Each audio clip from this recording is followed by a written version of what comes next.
예, 내가 사진을 보냈는데 사진 보여주기를 바래요. 미국 연안 플로리다 연안이 온도가 화씨 100도니까 섭씨 38도를 넘어섰다라고 CNN이 방송을 했습니다. 바닷물 해수면 온도가 38도를 넘었다라는 얘기입니다. 또 다른 곳 중국 화염산 온도계가 80도 섭씨 80도를 찍었습니다. YTN 보도죠. 중국 가장 뜨거운 곳 서북산 서북부 화염산 거기에 온도계가 80도를 넘었다라고 얘기합니다. 다음 카나다 2023년 카나다 산불 현장입니다.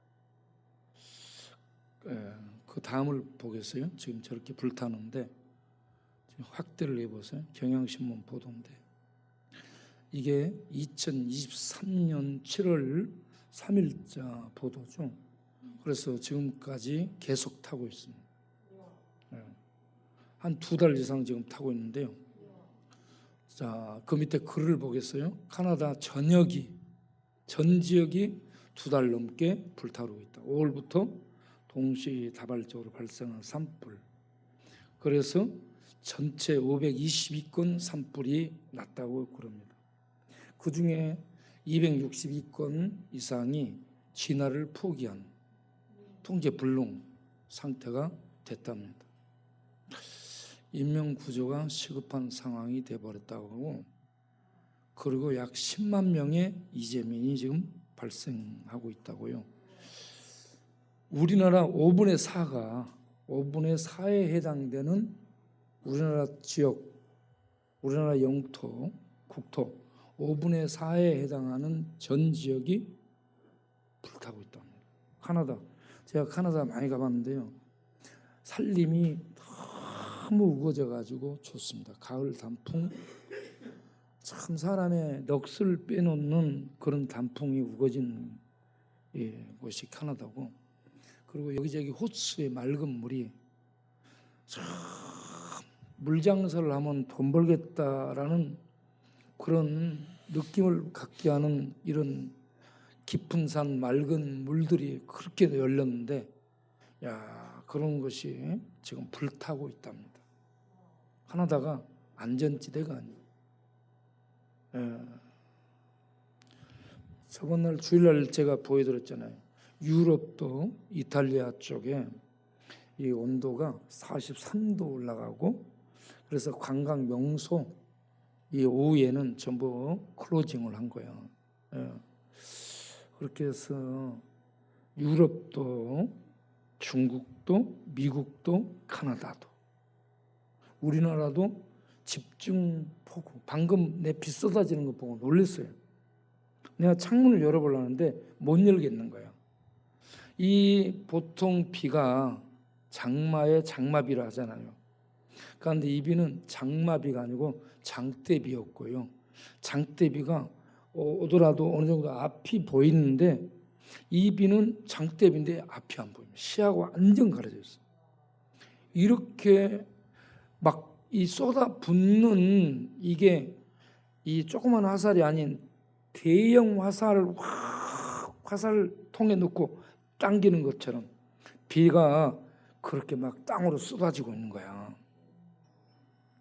그래서 지금 전 세계가 이거 우리가 화를 자초한 겁니다. 온난화, 개발, 자동차 매연가스 이거 올라가서 온도 올라가니까 실내에 전부 에어컨 설치했잖아요. 에어컨에서 나온 프레온 가스 이게 온도를 더 높이고, 그래서 이게 전체가 계속 쌓이면서 지구 대기권에 꽉 차 있답니다. 이게 이 밖으로 빠져나갈 수 없는 상황이래. 그러니까 이 지구가 소통이 안 되니까 어때요? 지금 소통이 안 되니까 여기저기 지금 난리가 난 거예요, 지구가. 제가 전에 밥 먹고 한 며칠 이게 내려가지를 않고 여기에 이게 차 있는 줄 모르고 밥을 먹으면 내려갈 줄 알고 계속 먹었더니 이게 위로 역류해가지고 네, 그날 8번 토했는데요. 토하는데 이게 솟구쳐 오르는데 이 속도가 숨을 못 쉬게 막아요, 기도를. 그리고 이게 자극이 심하고 확 솟구치니까 목 요 위에가 헐어요. 터져가지고 피가 같이 나오고 막 그랬습니다. 그래서 와, 이게 좀 더 심해지면 죽겠더라고요. 이 우리 몸에 소통이 안 되니까 이렇게 몸이 아프고 역류가 일어나고 참 힘든데 지구가 소통이 안 되고 마비가 됐습니다. 지금 지구가 그렇게 됐죠. 이 땅이 지금 그렇게 됐어요. 그 다음에 대기권이 마비됐습니다. 하늘에 이 보이지 않는 대기권에 이 막고 있는 기류가 딱 형성됐어요. 그래서 머지않아 태양도 빛을 이것들이 가려서 태양의 빛이 흐려질 거라는 예감이 듭니다. 이 땅에 피는 죽음을 의미하고 코로나로 죽고 폭우로 죽고 폭염으로 죽고 물난리로 죽고 이런저런 죽음을 피로 얘기해요. 피와 불, 불이 어마무시하게 타고 있어요. 불 타고 있고 뜨거운 온도로 지구가 끓고 있고요. 우리나라에 지금 지진도 일어나고 있고요. 그래서 이 전체적으로 지금 우리의 삶의 터가 완전히 무너졌습니다. 이렇게 집중폭우 이게 막 어마어마하게 집중적으로 쏟아지면요 금방 불어나가지고 다 쓸고 갈 것 같아요. 그래서 모래 위에 지은 집들은 다 무너질 것 같다. 반석 위에 지은 집은 남아있을 것이다. 이게 느낌이 팍 와요. 이제 하늘 대기권이 이렇게 가려지고 연기로 덮어지고 캄캄해지고 그러면 해가 가려지고 별도 가려지고 달도 가려지고 하늘이 가려지고 땅은 지금 난리법석이에요. 전염병, 기근, 폭우, 폭염, 지진, 불 온통 모든 무기가 다 지금 여기저기서 폭발하고 있어요. 김정은의 핵은 써보지도 못할 것 같아요. 김정은의 핵은 써보지도 못한 채 지구 자체 내에 있는 이 무기들 있죠. 물도 비도 무기요. 이 폭염도 무기. 이 지진도 무기. 모든 것들이 지금 불이요. 불. 죽이는 화살로 이 사람을 죽이는 우리를 죽이는 삶을 죽이는 이런 것들로 지금 작동이 되고 있는 상태. 거기다가 일본 후쿠시마 원전 오염수 방류를 하게 되면 계시록 8장 8절 말씀이 응하게 되는 겁니다. 이 말씀이 응하게 되려면 이거 방류해야 돼요. 방류해야 됩니다. 이거 방류하면 불타는 산 같은 산이 아니에요. 불이 붙어서 산과 같은데 불 붙은 산은 바다에 들어가면 꺼진다 했잖아요. 화산 폭발 용암도 꺼져요. 그런데 핵은 안 꺼집니다. 이 불타는 핵이 이게요. 바다에 30년에서 100년 버려진다. 바닷속에 거대한 산이 형성돼요. 그래서 바다에 생명이 죽고 3분의 1이 이런저런 생명체가 죽고 사업, 배사업, 어부, 어장 이런 거 3분의 1이 죽고 이렇게 해서 하늘, 땅, 바다 전체적인 심판이 자행되는 그런 시점이 아닌가라는 생각이 듭니다. 여러분 그렇게 이 성경을 통해 이 시대를 읽으시길 바랍니다. 과학 정보, 뉴스 이런 거 보고 이러고만 있지 말고 성경적 시각으로 이걸 다시 대입을 해서 바라다 보게 되면 우리 지금 이 땅에 하나님의 진노가 우리들이 잘못한 건데 이 온난화 이거는 우리 인간이 잘못한 건데 이걸 통해 하나님의 진노가 쏟아지고 있는 이런 상황이다라고 볼 수 있습니다. 이런 상황에 우리는 어떻게 해야 될까? 자, 누가복음 4장을 보겠어요. 누가복음 4장. 누가복음 4장 22절 보면 예수님이 나사렛에서 회당에 들어가 성경을 읽고 말씀을 전합니다. 그러면서 성경에 예언된 성령이 임하여 가난한 자의 복음을 전하고, 그리고 포로된 자, 눈먼 자, 이러한 자들을 다시 보게 하고 눌린 자를 자유롭게 하는 주의 은혜를 전파하게 하려 하심이라 하면서 주의 성령이 예수님께 부어져 예수님이 그 일을 이루는 메시아라고 그들 앞에 얘기를 하죠. 22절에 이 글이 오늘 너희 귀에 응하였다라고 얘기하면서 그들에게 증언하니까 그들이 예수님을 메시아로 받아들이지 않고 이 사람이 요셉의 아들 아니냐라고 같이 자랐고 같이 핸드폰도 이상이 와가지고 난리법석이에요.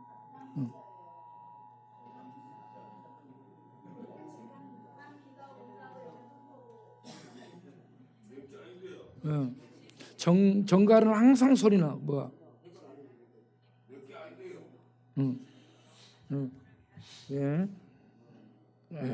자, 이렇게 예수님을 동네 사람들이 메시아로 받아들이지 않아요. 그리고 예수님을 그들이 어떻게 하냐 그러면 28절에 회당에 있는 자들이 이 예수님이 메시아 사역을 하신다니까 화가 나서 일어나 동네 밖으로 예수님을 쫓아내요. 그리고 산 낭떠러지로 끌고 가서 떨어뜨려서 예수님을 죽여버리려고 합니다.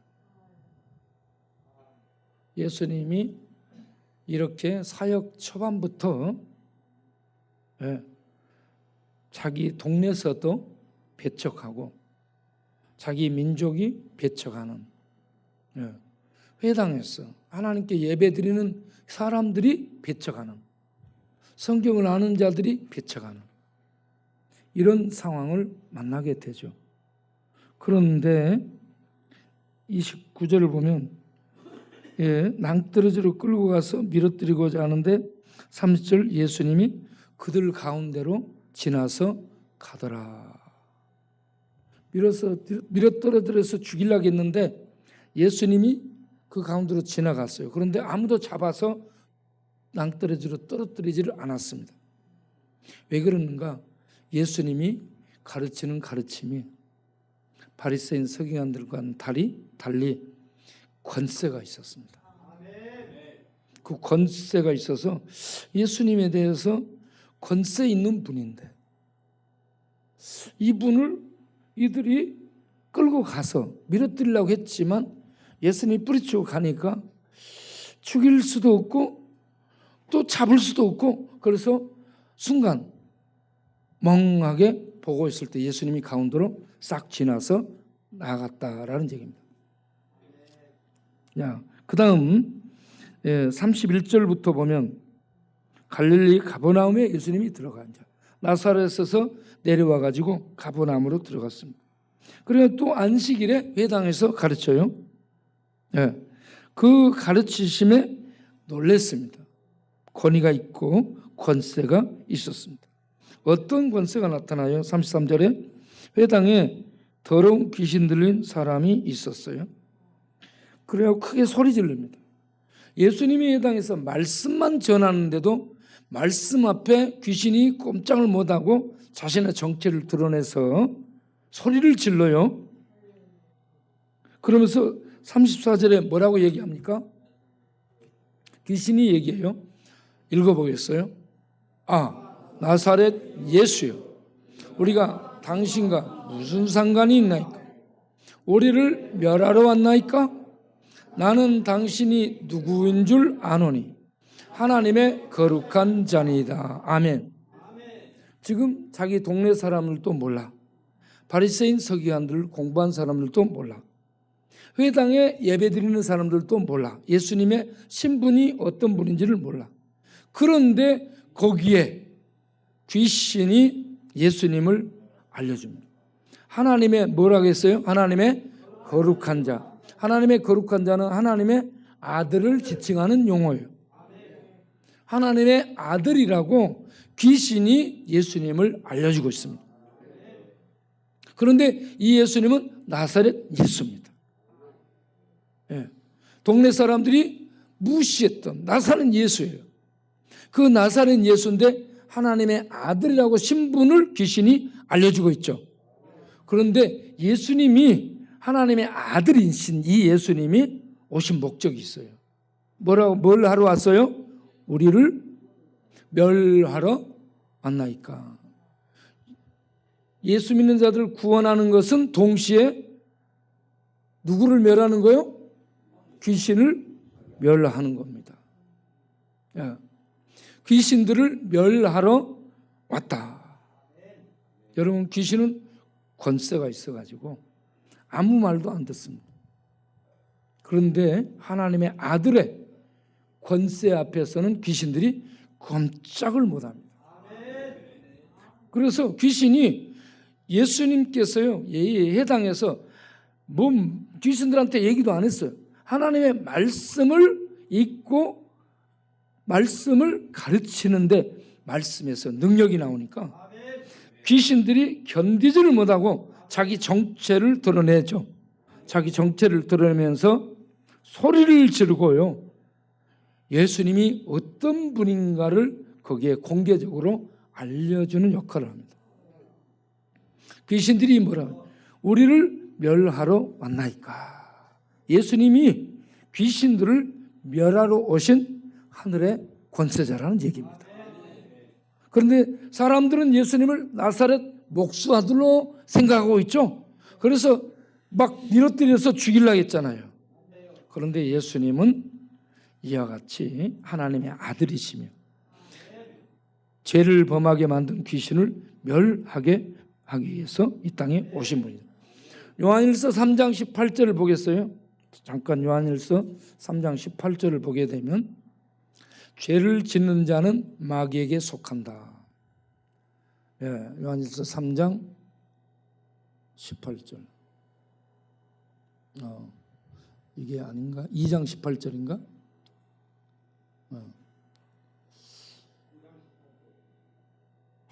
3장 요한일서. 내가 잘못 봤나? 잠깐만 내가 찾아볼게. 1장, 2장. 3장 8절이에요. 8절. 3장 8절. 요한일서 3장 8절 보면 죄를 짓는 자는 누구에 속해요? 마귀에 속해요. 그럼 이 세상 모든 사람들이 죄를 범하고 있으니 이 세상 모두가 다 마귀의 지배 아래 있습니다. 이 세상 모두가 다 마귀의 지배 아래 있어요. 그런데 마귀 이놈은 누구냐? 처음부터 죄를 가지고 온 존재입니다. 인류로 하여금 죄를 짓게 만든 흉악, 그 죄의 시초예요. 처음부터 죄를 갖고 온 이 마귀. 그런데 하나님의 아들이 오신 목적은 뭐다? 마귀의 일을 멸하러 하십니다. 마귀의 일이 뭐요? 마귀는 일이 죄 짓게 하는 일이에요. 그런데 예수님이 오신 목적은 죄를 멸하고 마귀를 멸하기 위해서 오셨다. 그 일을 십자가로 하십니다.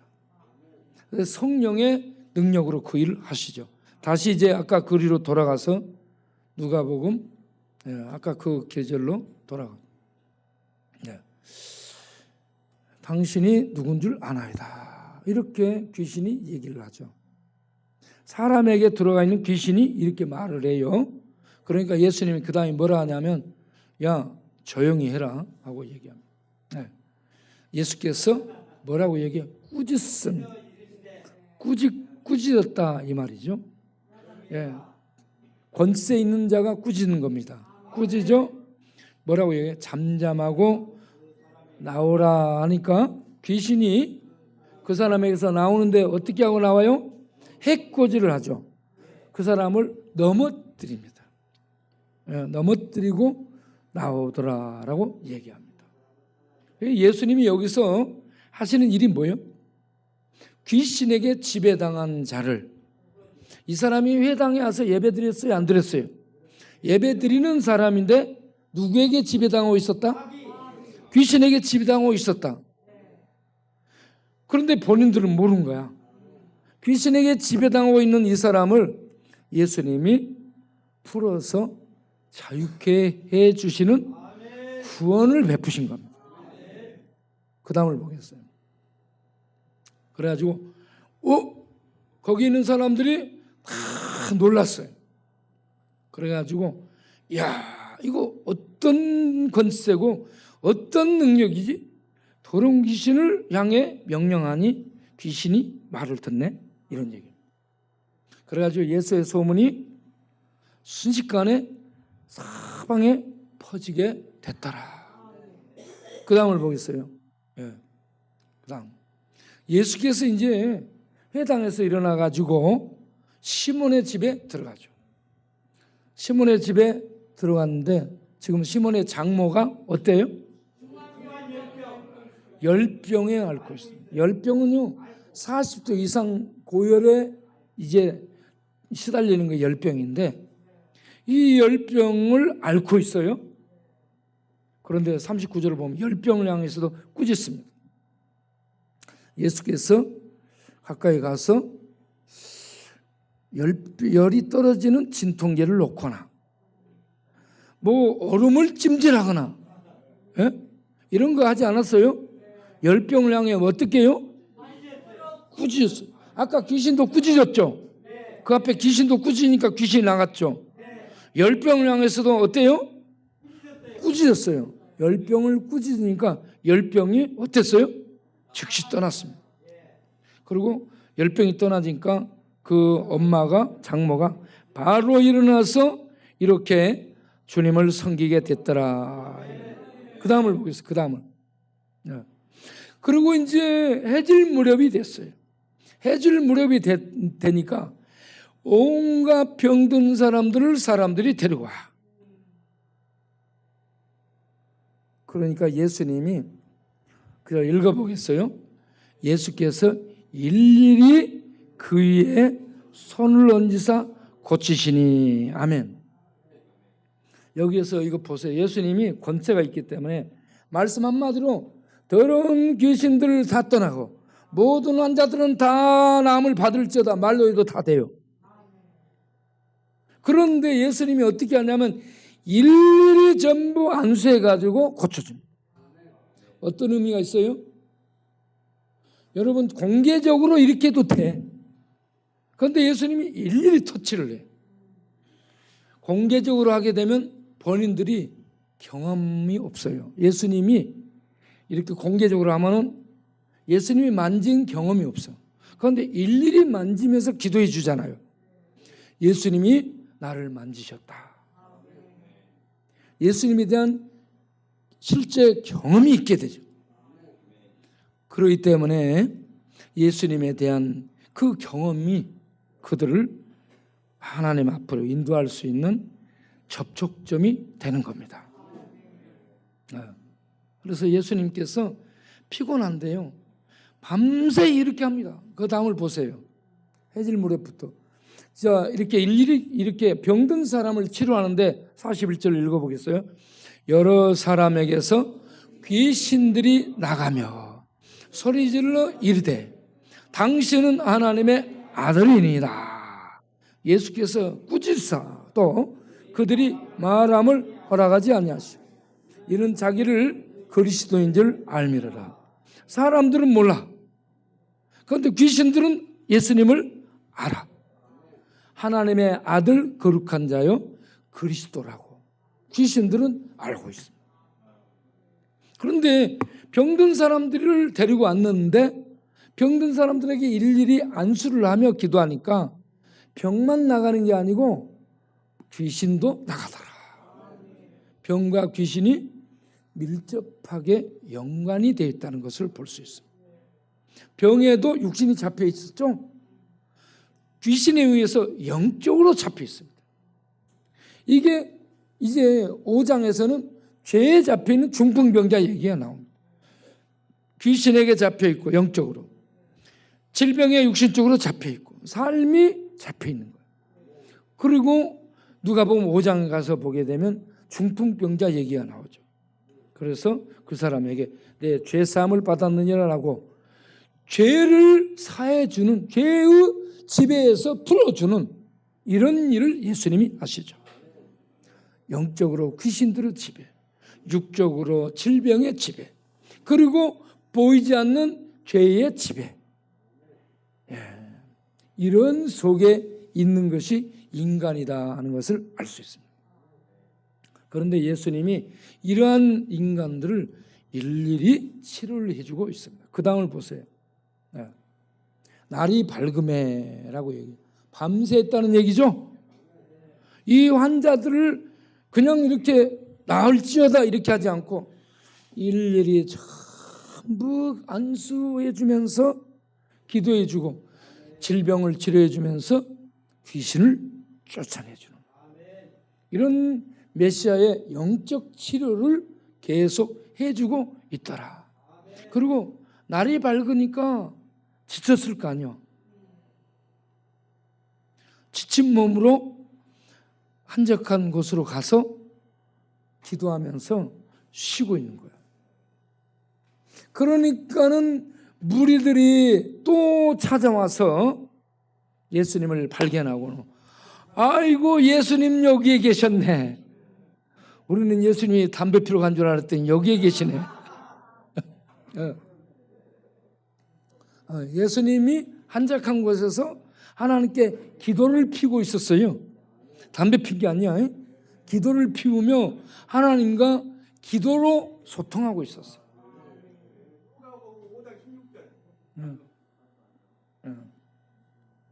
그렇게 하고 있는데 사람들이 와서 이제 이 동네 전부 치료해 주시고 다른 데로 가지 마세요 하면서 막 붙들어. 그러니까 그 다음 예수님이 하신 말씀을 보겠어요. 예수께서 이르시되 내가 다른 동네 마을들에서도 하나님 나라 복음을 전하여야 하리니 나는 이 일을 위해 보내심을 받았노라. 예수님이 귀신들을 멸하고 죄를 사해주고 그런 일을 하기 위해서 오셨는데 이게 전체적으로 하나님 나라가 임한 겁니다. 이게 하나님 나라가 임하여서 이렇게 마을 이곳저곳 다니면서 예수님의 이러한 치유 사역이 복음 전도 사역이 나타나는데 이게 전부 하나님 나라를 전파하는 전도였습니다. 이곳저곳을 다니면서 전파를 하게 됩니다.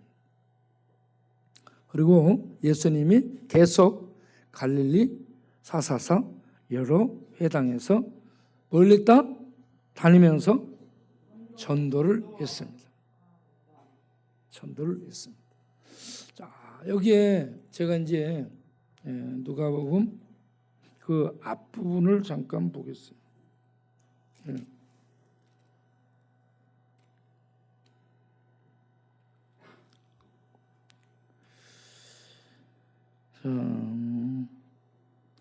누가복음 4장 25절부터 잠깐 보겠습니다.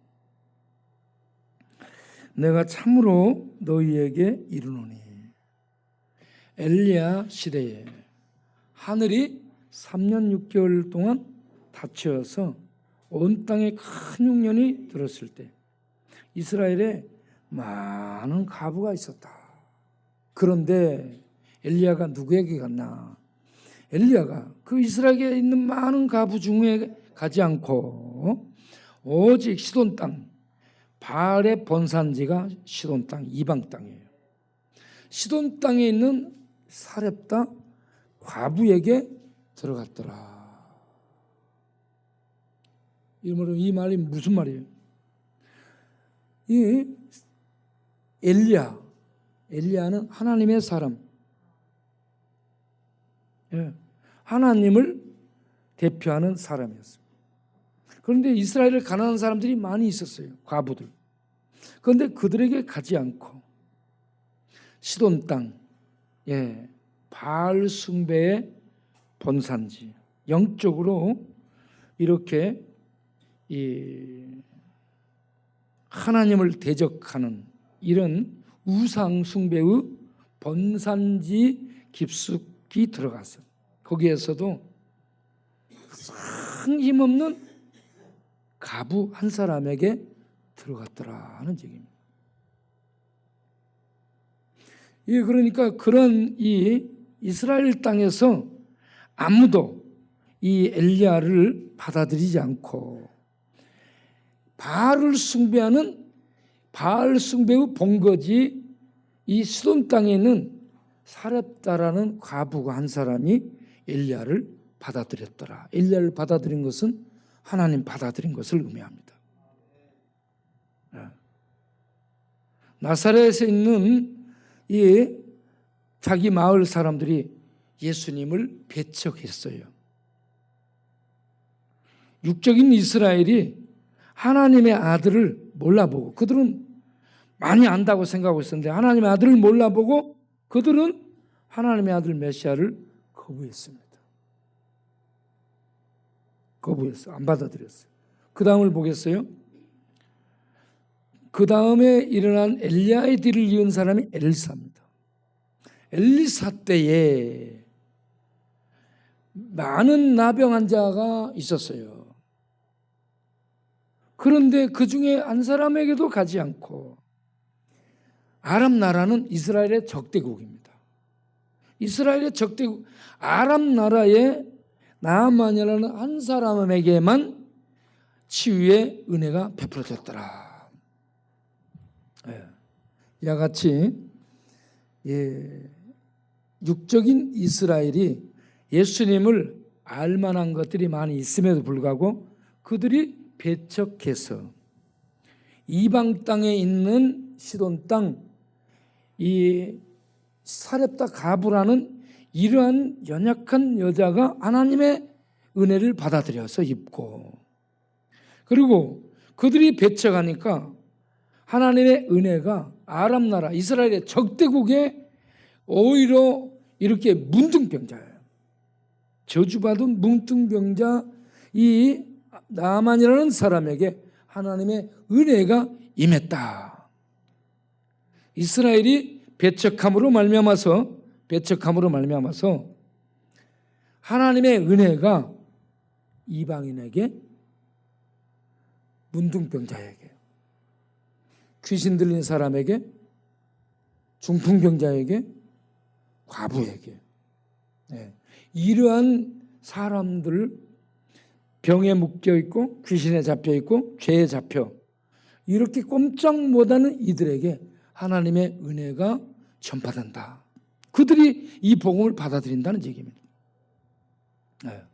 그래서 예수님은 그들이 배척하기 때문에 이곳저곳에 복음을 전하러 다니는데, 이 마을 저 마을 다니면서 이런 사렙다 가부 같은 사람이 있고 나아만 장군 같은 문둥병자가 있고, 이렇게 이 중풍병에 잡혀서 꼼짝 못하는 이런 사람들이 있다. 이런 사람들에게 복음이 증거될 것이다. 예수님이 그래서 복음을 전하러 다니는데, 우리가 이번에 완도 전도 수련을 가는 목적이 예수님의 뒤를 이어서 가게 되면, 완도에 가게 되면 거기에 이와 같이 회당에 귀신 들린 사람 같은, 그리고 사렙다 가부, 우상숭배의 본거지에 있는 우상숭배 속에 잡혀있는 사람, 그리고 문둥병에 걸려서 세상 성공했지만 문둥병에 걸려서 하나님의 저주 속에 있는 사람, 그리고 이스라엘이 있지만 이 중풍병에 걸려서 움직일 수 없는 마비 속에 있는 사람, 이런 사람들이 복음을 받아들이고 자유를 얻게 되는 구원에 이를 수 있다. 그래서 예수님이 그렇게 다니는데 우리가 그 연장선에서 우리가 완도에 간다는 것을 아시고 이번에 가서 이런 사람들 만나, 이런 사람들이 주 예수 그리스도의 권세로 풀려나고 돌아오고 회개하고 구원받고 하나님의 자녀로 하나님의 영광에 참여하는 복이 임할 수 있도록 우리가 기도하고 출발할 수 있도록 하시길 바랍니다. 다 같이 기도하겠습니다. 하나님 아버지, 은혜를 감사합니다. 예수님이 이 유대인들이 배척하자, 고향이 배척하자, 바리새인 서기관들이 성경을 갖고 성경을 배우고 성경 박사들이 하나님을 배척하고 거부하자.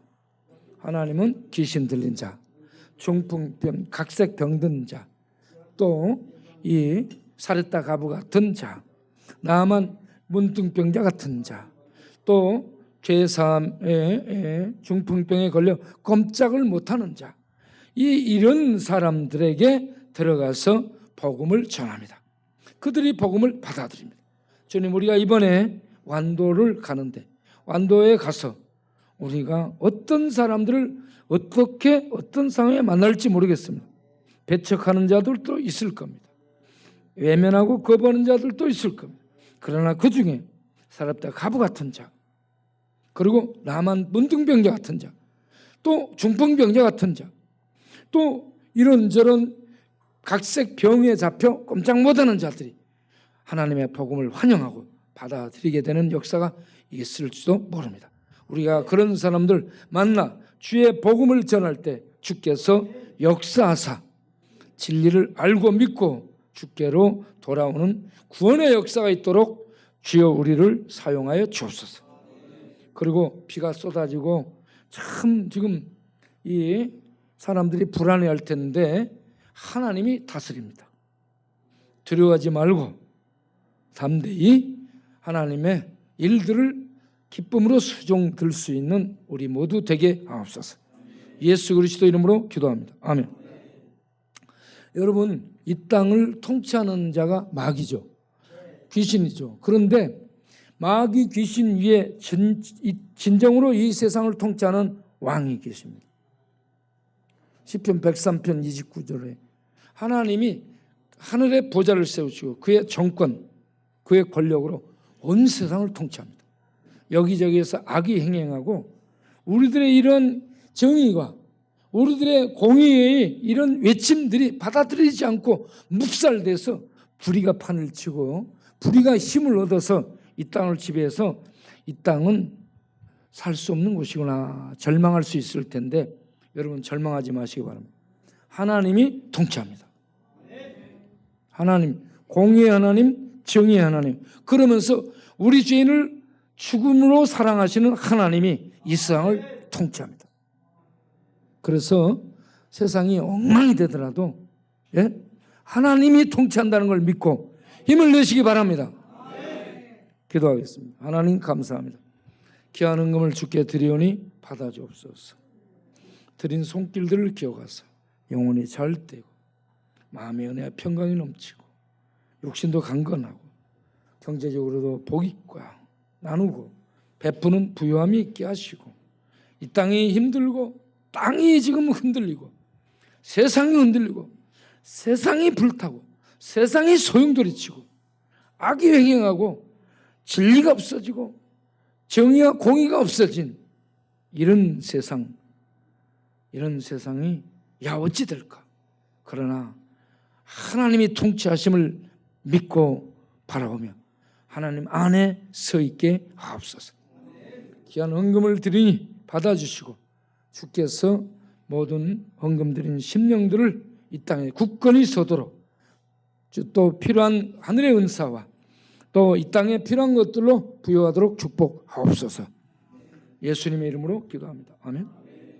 이제는 우리 주 예수 그리스도의 은혜와 우리 아버지 하나님의 영원하신 사랑과 성령의 믿음 주신것, 진리를 알고 믿고 따라갈 수 있고 서 있을 수 있고 기뻐할 수 있도록 인도하는 성령님의 역사하신 것, 악한 이 세상을 믿음으로 살아갈 수 있도록 도우시고 붙드시는 성령님의 충만하심이 이 밤도 하나님의 귀한 말씀 듣고 일어선 모든 권속들이 영원토록 함께 하시기를 간절히 축원하옵나이다.